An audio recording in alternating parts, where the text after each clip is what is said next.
Does that mean we're checking it? Yes. Okay.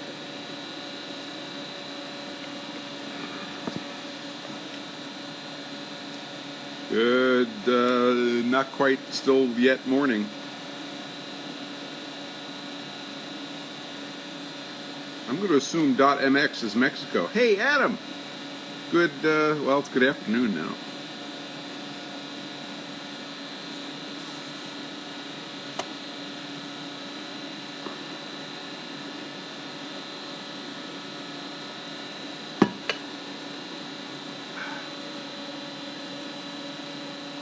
Adam, I just put some of those blocks that we were playing with away back in the corner of my toolbox where the blocks you gave me live. Good morning. Inspiration Metalworks.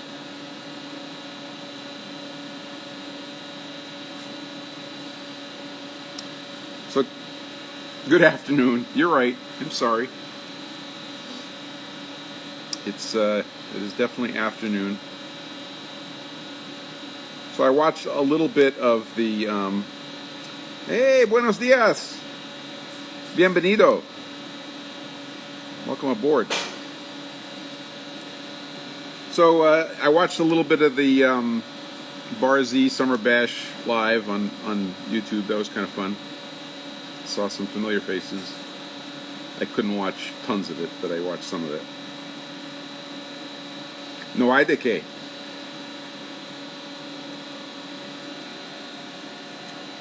Dika Machining, welcome aboard.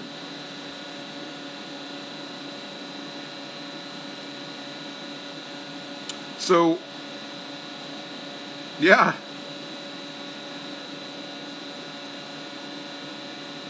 Conjet.art is tech support. You won't be able to hear her, I don't think. She stays in the background.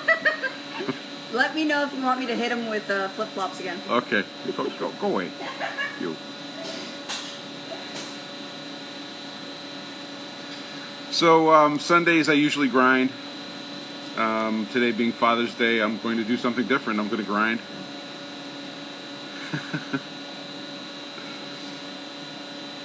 So we'll give it a few minutes, and then I'll give you guys the walk around and show you what's going on here. Reza, welcome aboard. I kind of like when people use their names in their Instagram handles, because then I don't have to call people things like Octane. Hi Octane. Hi Octane. That's good. Write that down. Okay, so I'm seeing the question button light up. I don't know who asked questions yet, but I am proud of you. Let's see. Aha. Inspiration Metalworks, Tom Zelickman asks, air compressor recommendation? Need a screw compressor with dryer. So, even though my hat says Rezuak, which is Kaiser backwards, I'm not affiliated with the company. Yeah, the hat had you thinking, I know. So, we put in a, so we used to have a Quincy QT5, which is a 5-horse. There's Octane. See? We were just talking about you, and your ears must have been burning. So we had a Quincy QT5 piston compressor, and I swear that thing ran for 12 years. Okay. We'll use it anyway. Yeah, that's what you have now. So that thing is reliable as all get out, but I wanted it was two things. One you know about is the noise. So I wanted a screw compressor for the noise, and I also reasoned, it's a big word, I reasoned that if it was really quiet, as seen in the trade shows and as seen in person, I could put it in my basement. And the second thing I wanted the floor space that I'm pointing, because that's where the Quincy was. I wanted the floor space that the Quincy was occupying, because shuffling around, which I don't have to explain to you, Tom. So I did. I went and I bought a Kaiser 5-horse screw compressor. I've posted about it. It's called, I don't remember the name. It's got a 5 in it. Anyway, and we put in that and a separate tank. You can get them as an air tower. There's air tower and air center. One of them is aimed at the small guy market, and one of them is aimed at the big guy market. And I was actually and I don't remember which is which. I think the air. I won't guess. But I was recommended to get the commercial, more commercially one, because the metal housing was better and it was actually quieter. But I didn't go that way either, because the separate tank was very appealing, and we took this. We did install in my basement, and we did take a separate 80-gallon tank and put it under the basement stairs, and it used space that was never used for anything. So that was magnificent. So yeah, now the screw compressor is in the basement of the house. It's piped into the garage, and yeah, it's absolutely awesome. You only cry once when you write that check, because it's a little painful, but in my mind, totally worth it.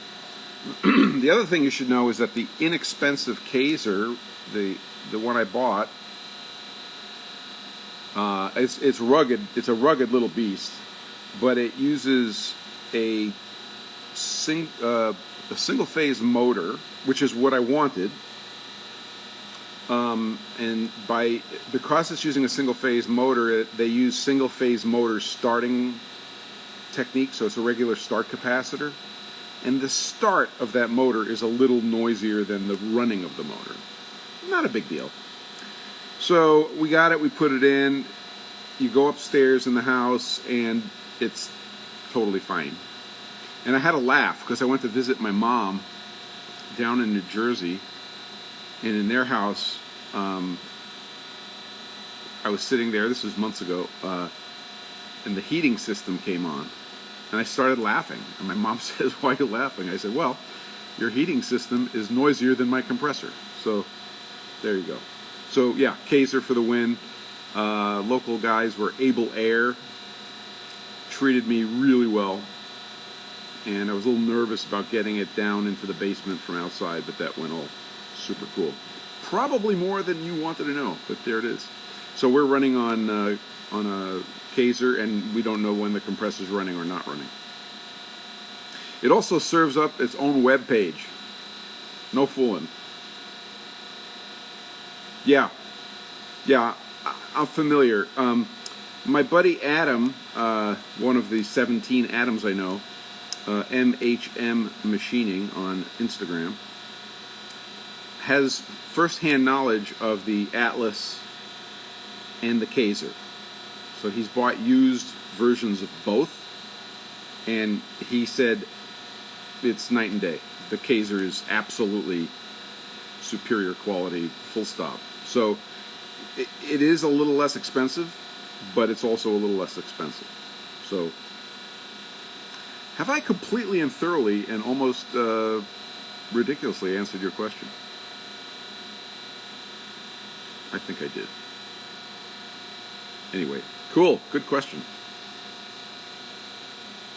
Yeah, you're welcome, Tom, and anybody else that thought that was useful. I got a question. I got an Instagram message this week from Alex Sugar. Again, that's his handle on Instagram.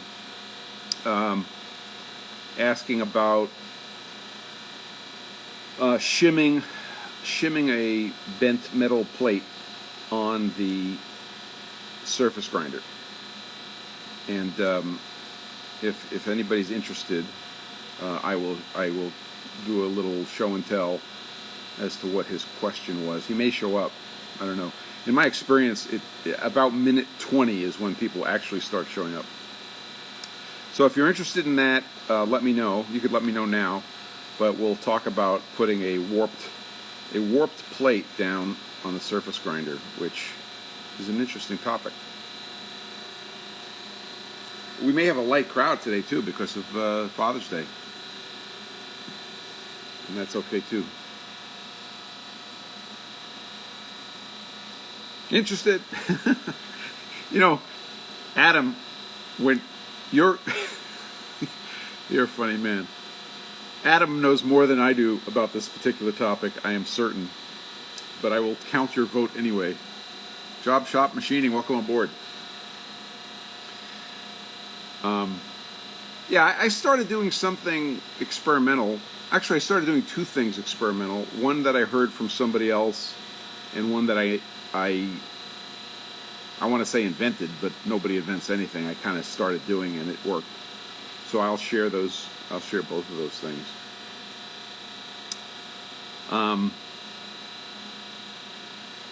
So if anybody has a question, I know there's not too many of us today, but if you have a question, click the little question button down there in the Instagram app, and that way we can show your question to everybody. So every Sunday morning I get up and hopefully have some breakfast, do family stuff, and then head out to the shop. And the spreadsheet tells me what I need to do. I have a spreadsheet that runs the whole business.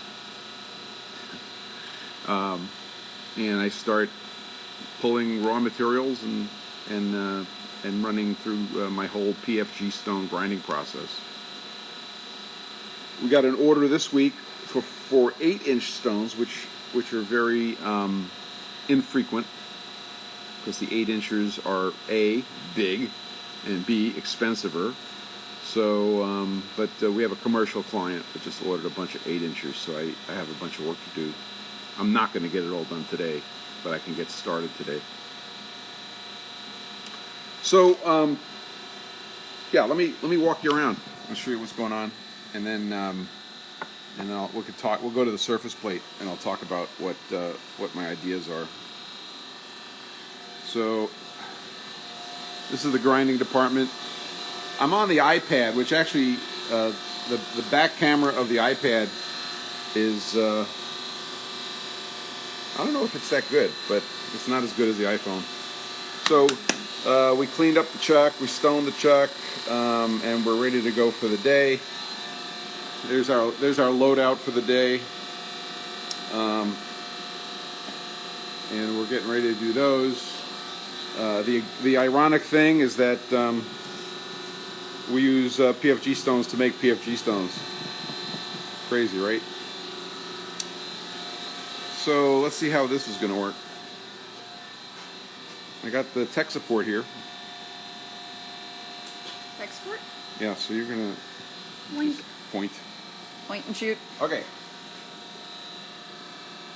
So we got a couple of things to show for show and tell, and then we'll get into the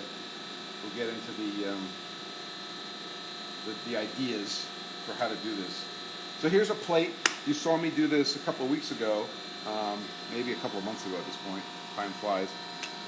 And this is a plate that it's called an offset plate. Basically, you make a plate the same size as your chuck, and then you can screw things down. So this is my offset plate that I made recently. This is 6 inches by 18 inches, and it is 1 inch thick nominally, and it's got 1/4 holes in that pattern, and it came out, go see the video, but it came out just stinking awesome. I'm running out of room here for sweeping the whole plate, but there you go. So it is pretty nice. I'm going to leave the indicator over here, okay, and you can see it's live. So the way I check plates on the surface plate is to try to make them rock in all the axes, right? So if I try to make this plate rock, I'm pushing here, and then I'm pushing here, and then I'm pushing here, and then I'm pushing here. And you can see on the indicator, nothing's happening, okay? So there's no rock there. And now I'm going to pull the indicator back, then put it here. And again, I'm going to go on that axis, push, shove, bang around, nothing happening here, okay? So this guy on the surface that's down, and I'm not going to do both surfaces, is flat. Flat, flat, flat, flat, flat. Let me clarify that. The bottom is stable, the top is flat. So the bottom has 3-point contact or more, but the top, we're indicating it and it's not moving. So the bottom is stable, and then the indicator tells us the top, as we run it around, the indicator tells us it's flat. And if we flip it over and get the same results, then we can say it's flat and parallel. So let's move this over and bring in another plate. Now, this is a plate that I did a while ago when I was stupider. So, not stupider, I was less knowledgeable. So, Inexperienced. yeah, okay. That too. So you learn as you go, but this is a plate that, and it's still useful. So once again, we put the indicator on it, we're moving it to the corner. You could already see what's about to happen here. And now I'm going to do the same thing, right? I push, nice and stable, right? So that's this axis. Now I'm going to look for this axis. I'm going to move this guy over here. Okay, same thing. Push. Whoa, hey, buddy. So we've got like 1/1000th of rock in this plate. And spoilers, if I flip the plate over, I find it again, and it tells me that this plate is warped. Okay? So the difference between these plates is this plate went through a heat treating process. Now, I rejected the heat treating process, but it had the advantage of it was a case hardening process, and this material got relaxed. Plus, we rang it. You go back in my Instagram post. We rang the crap out of this plate, so we got all the stresses out of it. Then we ground it properly, and it's flat. This plate was made of junk. This is a piece of A36, no special stress relieving, no special heat treating, and we ground it, but it warped. Now, if I put this plate on the surface grinder, the surface grinder is going to, the magnet is going to suck this plate down until it's literally stretched out. Then I'm going to grind it, and then when I turn off the magnet, boing, it's going to spring back up. So the question came up this week is, how do you deal with that? So one way to deal with that is by shimming, right? So we've already determined that the plate rocks this way on this, this axis, right? So these two corners are going up and down. So I can come over, let's go over here, and can I stick a shim under it? And the answer is, it may not be enough. No, it's not quite enough. So this one I can't quite get a shim under, so shimming might not work. So you can shim the plate, and then if you can use an indicator on the grinder with the magnet off and you shim it and everything is stable, you probably, in this case, you could turn the magnet on and the plate is going to touch the shims and not introduce new stresses. And then you can go ahead and grind one side and get it flat, and then it'll stay flat, and then you can just flip it and grind it normally. So two tricks that, oh, let me just show you one other example, right? So here's a bar that is pretty junky. It's just a piece of mild steel, and we'll look at how it rocks. Usually when you tell people you rock, that's a compliment. In this case, not so much. All right, so we have the indicator on one side, and this bar is like, whoa! So this is a banana, okay? So now this guy's a candidate for shimming. So we're going to stick a shim under here. I'm going to push on this side and stick a shim under here, and sure enough, I could slide that shim in, and it just starts touching right about there, okay? And if we shim it, this is a pretty haphazard demo. Now you can see I've gotten almost all the rock out except for a couple of tenths. And that's on the way to being a solution. But what my correspondent this week asked me was, he said, gee, I shimmed it. And I said, well, how did you shim it? He says, well, I lifted it up and stuck a shim under it and put it down. And that was a mistake, because you lost the reference. You have to hold down one end and slide it in until it just touches, and then check your work. Okay, and that's a way to do it. So 2 other weird ways to do this, and then I'll get back to questions and answers. The first weird way I read on the internet, so it has to be true. And actually it worked, and that is,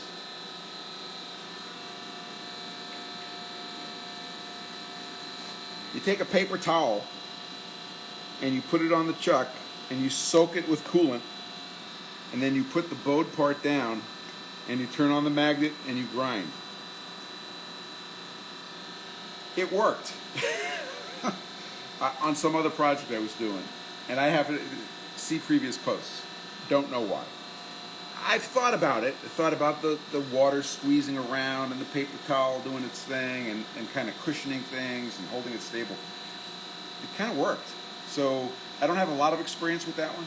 The one I have a lot of experience with in doing plates is, if the work you're doing is smaller than the chuck's magnetic poles, you can assume that the magnetic field from the chuck is uniform.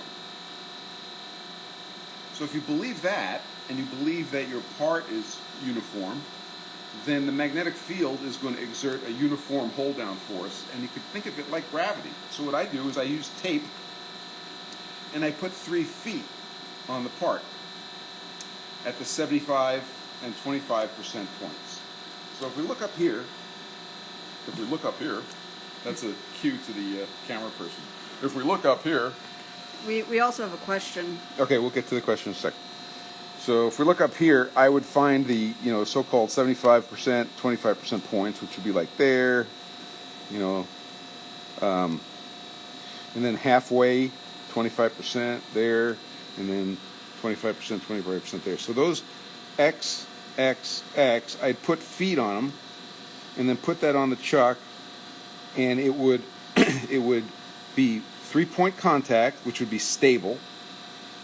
And if you believe me, it's not going to warp the plate, because it'll have the same effect as gravity, and these 25% points are approximately the minimum sag points. So it's going to have minimum sag, and then you grind, and that that also works pretty well. And I've been very successful with that. All right, so let's go with the questions.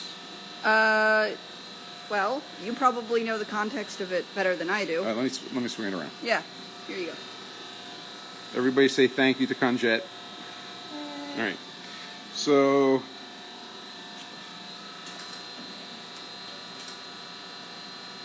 put your questions in the question button so I don't miss it. How far was it out? I don't know which it we're talking about. It was while you were demonstrating, so. Oh, the little bar? Or the other plate? I'm not sure which one you meant. I think you meant the other plate. So, this plate is currently 0-0. This plate is rocking about, I forget. Let's see. I think this plate's rocking 2 or 3 tenths. Oh, the wet paper towel thing. So I was doing little parts, okay?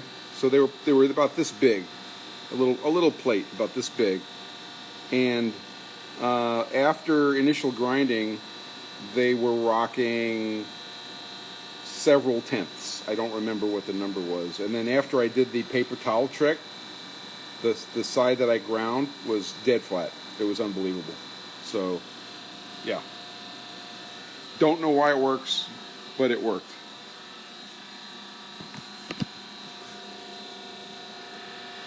So the two methods we talked about were the paper towel trick, soaked in coolant, and the 3-foot trick. So the tape I use is this green, probably a polyester tape, which is made by McMaster Carr. Well, it's not made by; it's sold by McMaster Carr, and this is made for powder coating.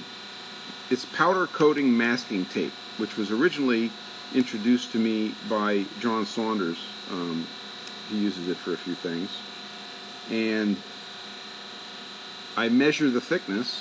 As you can see, 3.5 mil, and I can cut little feet out of this. So 3.5 thousandths. If your warp is more than 3.5 thousandths, see your doctor. Just kidding. If your warp is really big, you might want to consider mechanical straightening first. I have not done anything with mechanical straightening, but there are guys that are brilliant at it and experts at it. Yeah, you're welcome. Yeah, if you get a chance to try the wet paper towel trick, please post about it, because I didn't believe it. I'll show you the part. Yeah, here it is. I was making these little angle plates, or V-blocks, and they're 1/8 inch thick, and they're 2 inches long, 1 inch wide. Okay, they also served as a target for my laser experiments. This is the part that I did both the little feet method and I did the wet paper towel method. And the wet paper towel method was like, I don't know why it worked, but it worked. So that's worth a little study. And there you go. Steve Barton at Solid Rock Machine did a video of the paper towel grinding to get the warp out of grinding parts. It was several years ago. I did not know that. So go check out Steve Barton. By the way, if you don't have Steve Barton on your normal YouTube watch list, shame on you. Solid Rock Machine. He is fantastic. Wonder what several layers would do. I don't know. See, now you're into experimenting. That's right where we want you. That's how we get smarter. But I used one paper towel, soaked it with coolant, did these. I was on a dead run trying to get these parts made for a project. Boy, did they work. These are A2, hardened here, machined over there, hardened over there, ground over there, and paper towels from over there. So that was a pretty cool result. Where are we? We're at 12:30. See? Everybody starts showing up about a half hour in. That's all right. We'll hang around for a little bit. The interesting stuff comes when you post this later. Yeah, well, we'll leave this up as a video later. Okay, shoot me some more questions. If we run out of questions, I have to start telling you jokes, and nobody wants that. I'm gonna have some tea.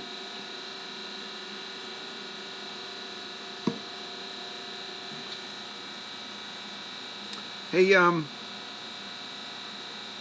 is Tom still with us? Let's see. No, Tom had to go. So let's see. Let's have a show of hands of everybody here. How many of you have a surface grinder?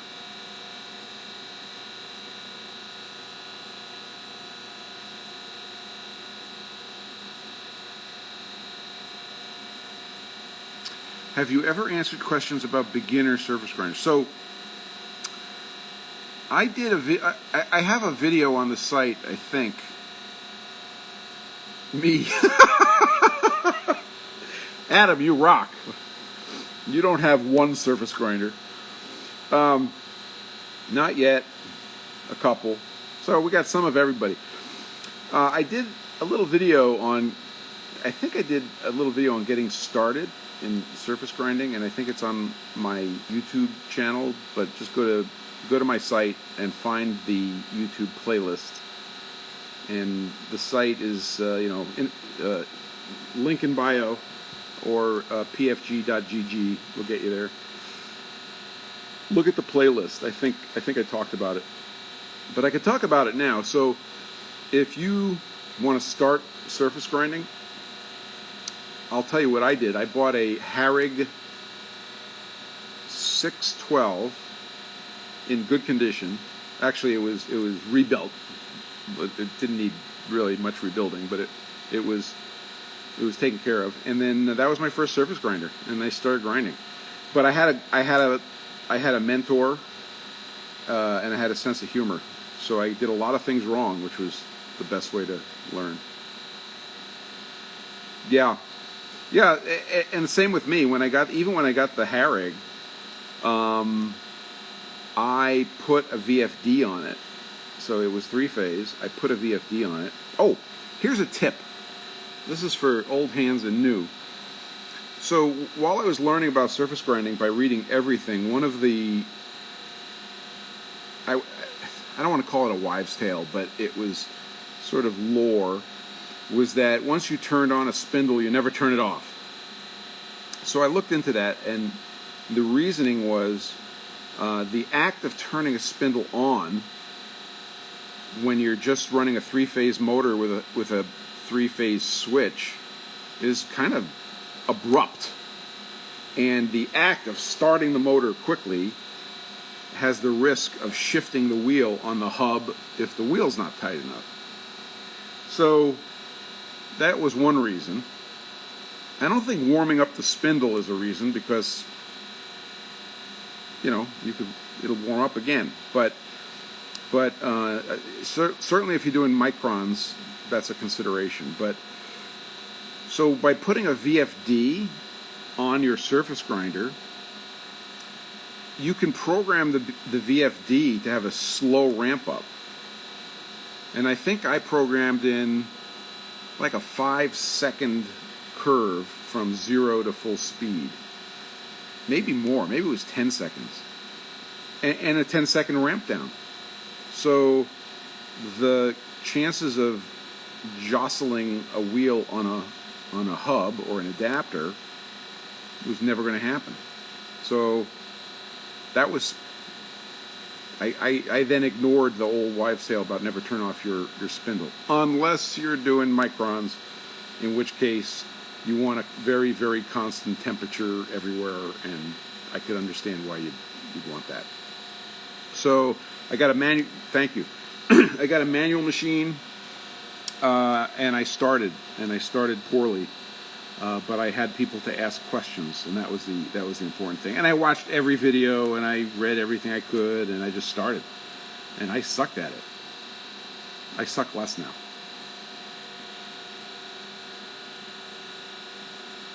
Yes. So, other brother Daryl, excellent. Turning on the magnet. When you turn the magnet on, you can't do it blindly, because if it's a ferrous part, it's gonna. So Drew Roberts Hamilton, put that in the question. Hit the question button if you could, because this is going to scroll off my screen. Everybody, put your questions in the question button, please. So when you put a steel part down and you turn on that magnet, if that part is not flat, if it's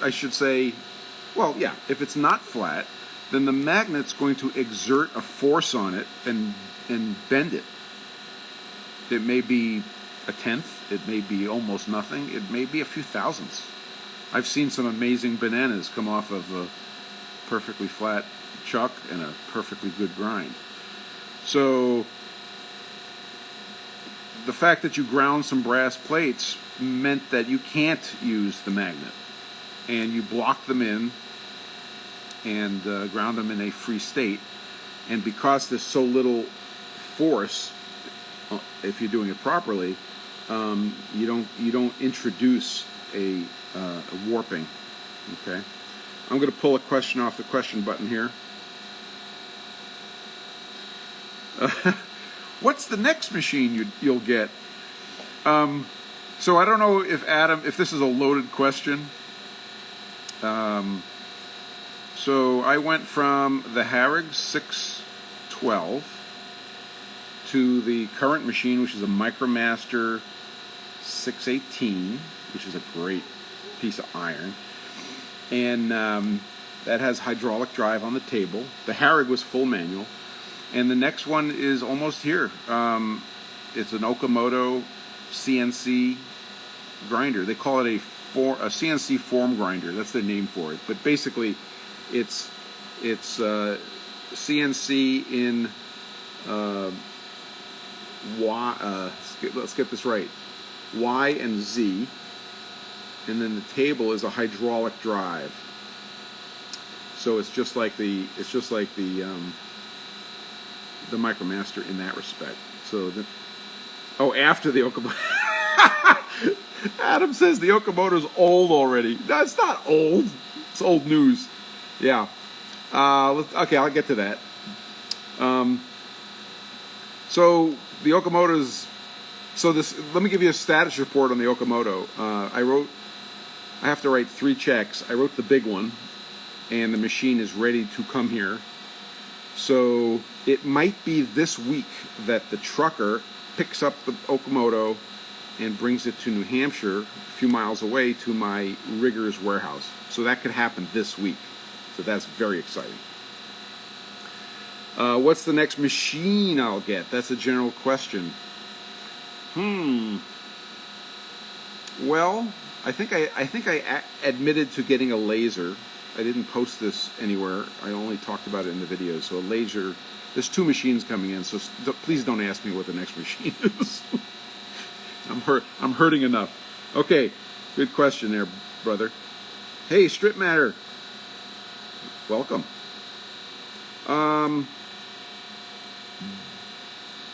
Yeah, you found the button. Grinding reference book. Just this morning, I was flipping through my 1947 Norton little grinding handbook. I think it was like a giveaway. It was like swag. Boy, howdy! There's nothing in there that isn't still valid. I gotta be honest. I get some books. Questions in the question button. I've read through a bunch of books. I find jewels in some of the books that are like, oh, that little factoid is pretty good. But I don't have a favorite book to recommend. I kind of like the old Norton books. They're simple. How did I get into the trade?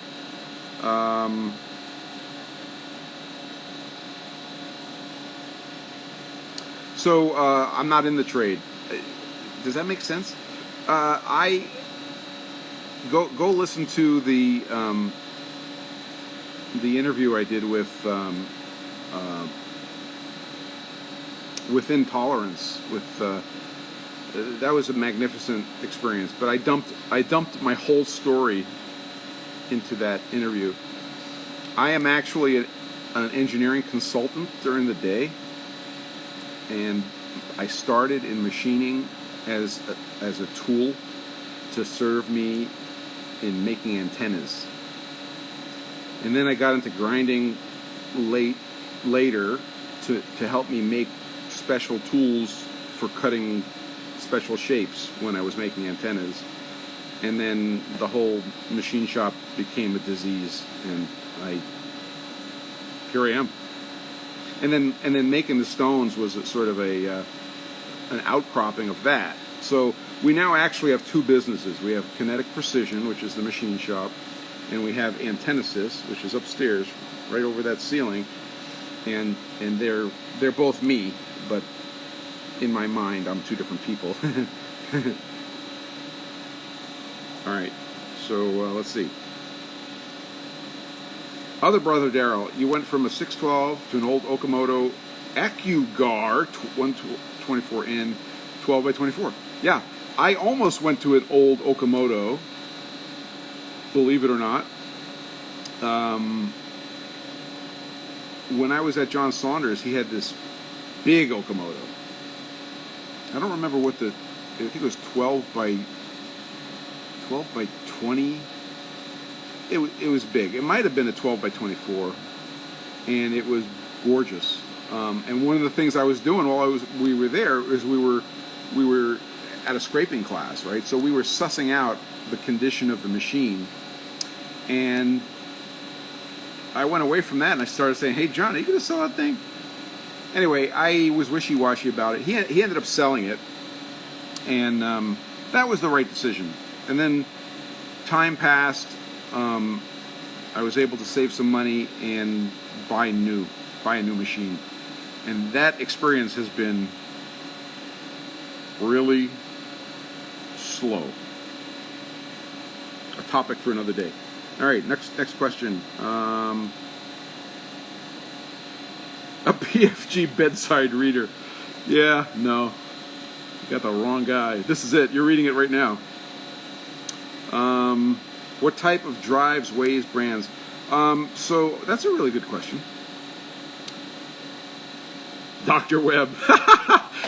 No, you got the wrong doctor. Have you done any metal scraping lately? No. And the scraper you bought from me works like a charm. I bet it does. Yeah, it's on my list. We'll get to it.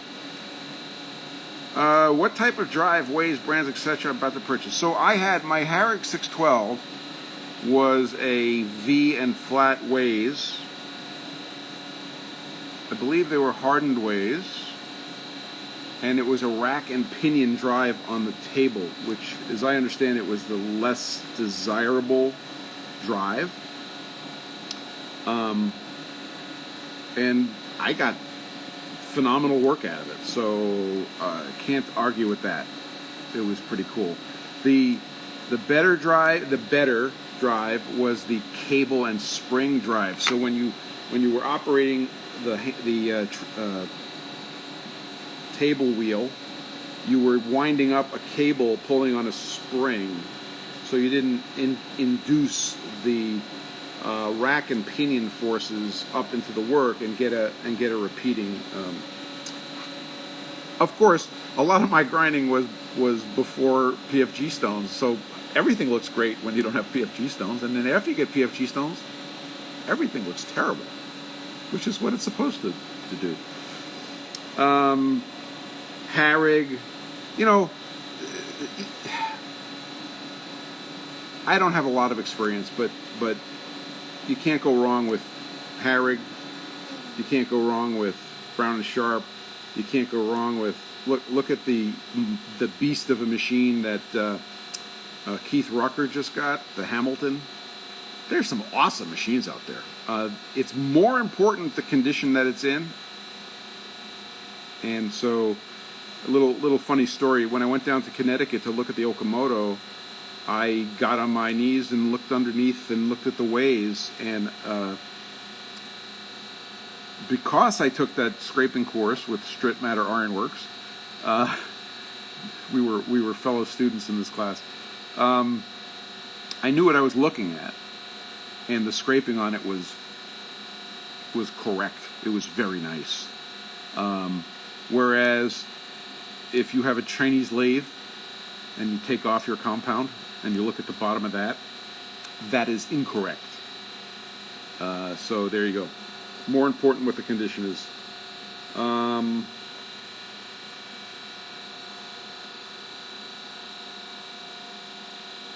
I think I got all the questions.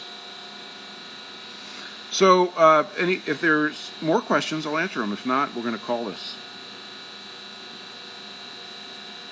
You guys are awesome.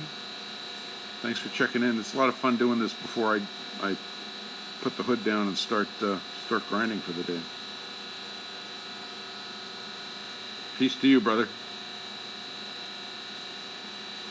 Okay. 5, 4, 3, 2, 1. You're welcome. So, as always, I'm going to put a little trailer on this. Hang on, you're not there yet. There we go. Thanks for being there, guys. Take care.